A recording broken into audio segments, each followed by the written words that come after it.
December 8th, 1965 is the day that A Charlie Brown Christmas premiered on CBS. Barely. Now, it was sponsored by Coca-Cola. Coca-Cola had gone to Charles Schulz and was like, we really like what you're doing over here. We would like a Christmas special. And this was, when Coca-Cola was like starting to realize, the red and white, the tie-in with Christmas.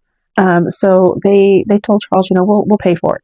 So he went to work and he created a Charlie Brown Christmas.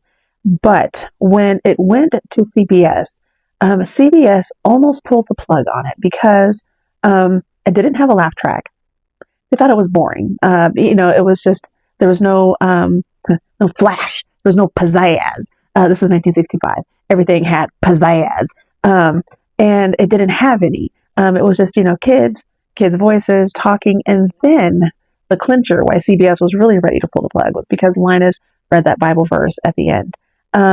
But they very warily went ahead with it. And we're so glad they did, because here we are 60 years later. It is still a favorite. It still slaps. It still rings true for kids.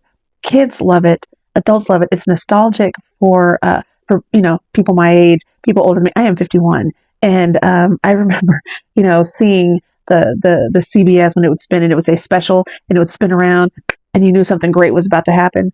I looked forward to Charlie Brown Christmas every year as I did Charlie Brown Thanksgiving. Charlie Brown Thanksgiving came 4 years later where they added Franklin. Also controversial.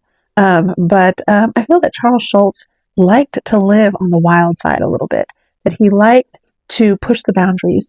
And that is what we need in the world. We need people that in their very, very tiny way, even though they feel it's not making a difference, that they are pushing the boundaries, that they are pushing against what they see as an injustice, what they feel and hold to be true. And Charles Schulz did that with a Charlie Brown Christmas and a Charlie Brown Thanksgiving.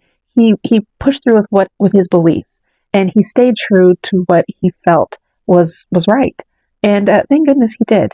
Now, side note, Peanuts was he wanted to call the comic strip. He wanted to call it Good Old Charlie Brown is what he wanted to call it.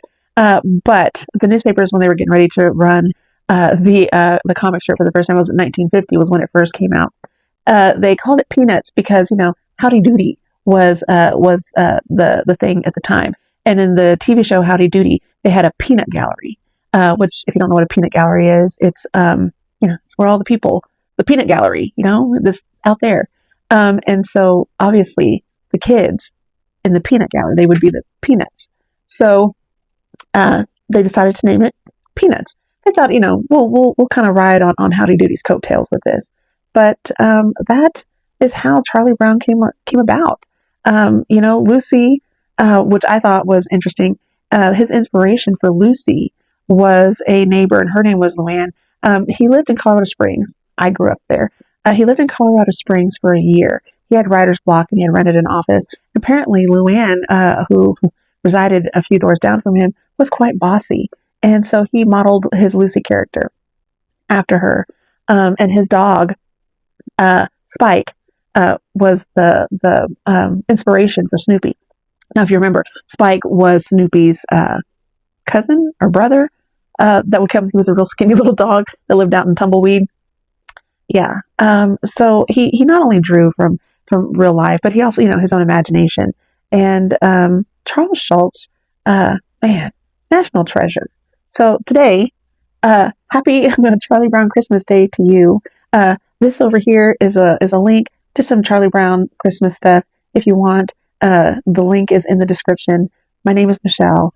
I try and get on here every day and share a little piece of today in history. And if you find that you are so inclined to follow the link to my Amazon store, that's wonderful. If not, I hope you learned something, and I'll see you tomorrow.